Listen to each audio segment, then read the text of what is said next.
Hello, good morning students. How are you all and what are you doing? बच्चों आज मैं आपका SS standard 7 का एसएस लेने वाली हूँ. Lesson number 6 towns traders and craft person. तो ये लेसन मैं आपके लिए रीड करूँगी और इसको एक्सप्लेन करूँगी. Okay, now come on, take your books and will start with our lesson number 6, page number 56. India engaged in trade with other regions of the world from the time of Indus Valley civilization. Through the Mauryan period and during the Mughal period, merchants from different countries came to India for trade. As a result, trade towns and craft flourished in India. India जो है वो मौर्यन के time से और मुग़ल के time से व्यापार की लाइन में, ट्रेड लाइन में है और बहुत से लोग, बहुत से फॉरेनर्स हमारे वहाँ इंडिया में ट्रेड करने के लिए आते थे. तो वो सिटीज़ ट्रेड की और क्या क्या ट्रेड करते थे वो सारा आज हम लोग इस लेसन में रीड करेंगे.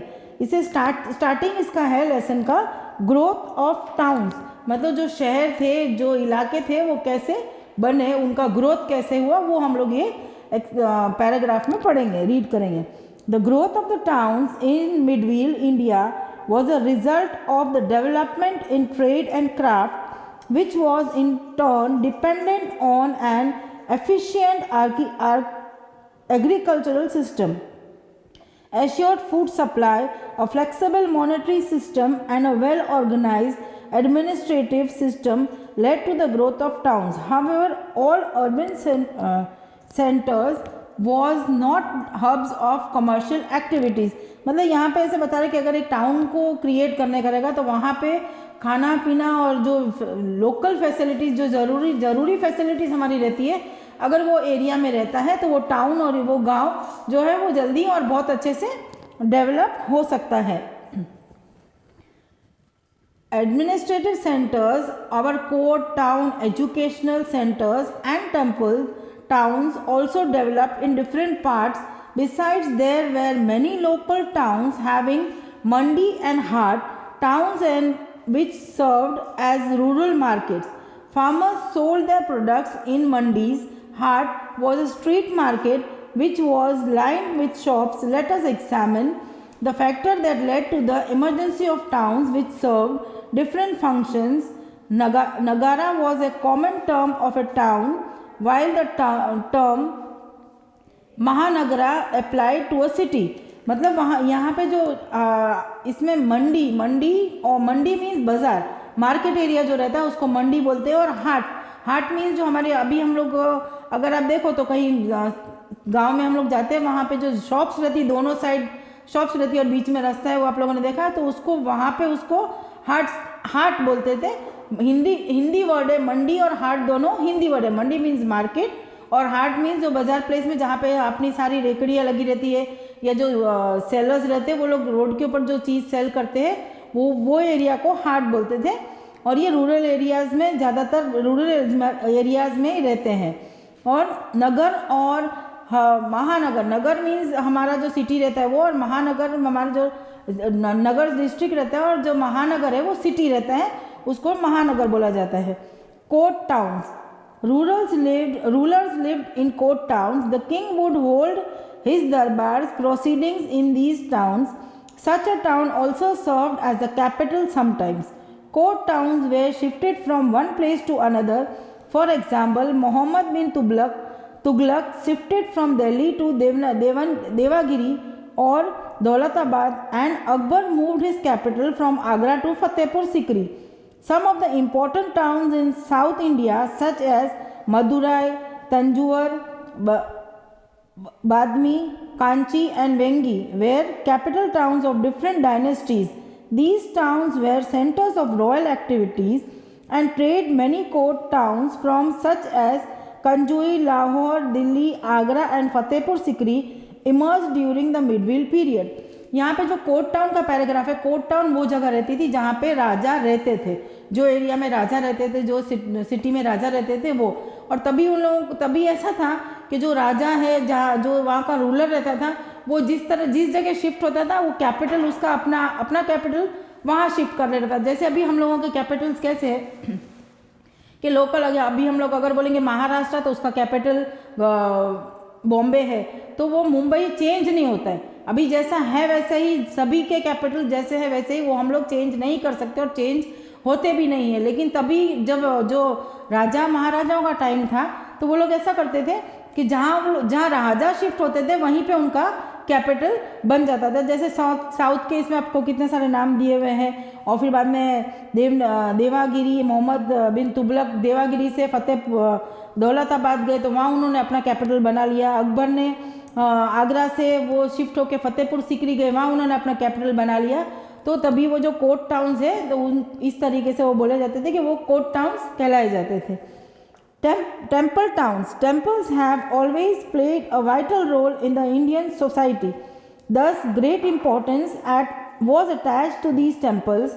Temple towns were not just places of worship, but were also commercial, administrative, and academic centers.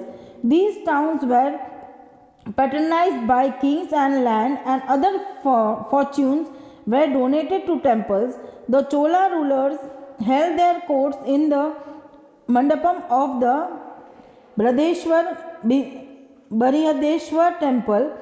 Some of the important temples known in North India were Bodh Gaya, Sachi, Mathura, Somnath, Kashi and Puri, and in South India were Kanchipuram, Madurai, Thanjavur and Tirupati. ये जो सारे मैंने अभी नाम आपको read करके बताया, ये सारे मंदिरों के और ख़ास होली प्लेसेस के नाम हैं। और ये होली प्लेसेस का, टेम्पल टाउन्स का भी ये महत्व था कि वहाँ पे कमर्शियल एरिया, एडमिनिस्ट्रेटिव और एकेडमिक सेंटर्स वहाँ पे थे। और वहाँ पे उन लोग दान जो भी उनको करने का रहता वो मंदिरों में दान करते थे। और वो एरिया अभी भी हम लोग अभी कहीं अगर कोई मंदिर जाते हैं, दरगाह जाते हैं, कहीं भी जाते हैं तो वहाँ आपको बाज़ार बहुत दिखाई देता है। तो बाज़ार मीन्स कमर्शियल एरिया जहाँ पे लेना बेचना चलता है, होलसेल का जो भी रहता है वो। और वहाँ की जो एकेडमी रहती है वो एकेडमिक मीन्स जो हमारा लेन देन या जो भी व्यवहार चलता है वो एकेडमिक सेंटर्स बोला जाता है। तो अभी भी आप लोग देखते हो कि मंदिर के आजू बाजू में या दरगाह पे कहीं हम लोग जाते हैं तो वहाँ पे बहुत सारे बाज़ार रहता है, बहुत बड़ा बाज़ार रहता है और वहाँ पे शॉपिंग वगैरह होती है। Commercial towns, many trading centres flourished owing to thriving exports and imports. North India was involved in all kinds of trading activities. South India, with many natural ports, played a circular role in trade activities. Roman coins discovered the various sites are an academic of the trade that was carried out between India. Commercial area, commercial towns means many trading centres flourish. जब commercial town में बहुत सारे अलग अलग जात के व्यापार होते थे और वहाँ पे वो व्यापार फूले फले और वहाँ पे बहुत बड़ा। और ट्रेडिंग एक्टिविटीज़ मीन्स ट्रेडिंग मतलब लेन देन, बाहर से इंपोर्ट एक्सपोर्ट का भी काम वहाँ पे बहुत अच्छा वो एरियाज़ में चलता था। और ये काम पूरे ऑल ओवर इंडिया में होता था। And Rome, some of the important trading towns which were also important manufacturing centres were Taxila, Mathura, Gandhara, Multan, Madurai, Kanchipuram, Ujjain, Lahore, Delhi, Dhaka, Patna, Tirumalapati, Masulipatnam, Surat and Ahmedabad. ये जो सारे जगह के नाम है, यहाँ पे बड़े बड़े ट्रेडिंग सेंटर्स थे और बरसों से यहाँ पे ट्रेड का काम, सारा ट्रेड चलता आ रहा है। From 9th to 18th century economic changes took place much more gradually than the political ones. That is why many economic features which existed before the 9th century continued until the end of the medieval period. At the same time, there were a number of new factories which made this period different from the earlier one. मतलब जो हमारे India का जो trade वो 9th century से 19th century तक हमारा जो ट्रेड है वो चलता रहा, क्योंकि बाहर से भी बहुत से लोग हमारे यहाँ ट्रेड करने के लिए, व्यापार करने के लिए आते थे। उनका वहाँ से वो लोग सामान लाते थे और हमारे यहाँ से इंडियन सामान भी वो लोग बहुत कुछ ले जाते थे ट्रेड करने के लिए।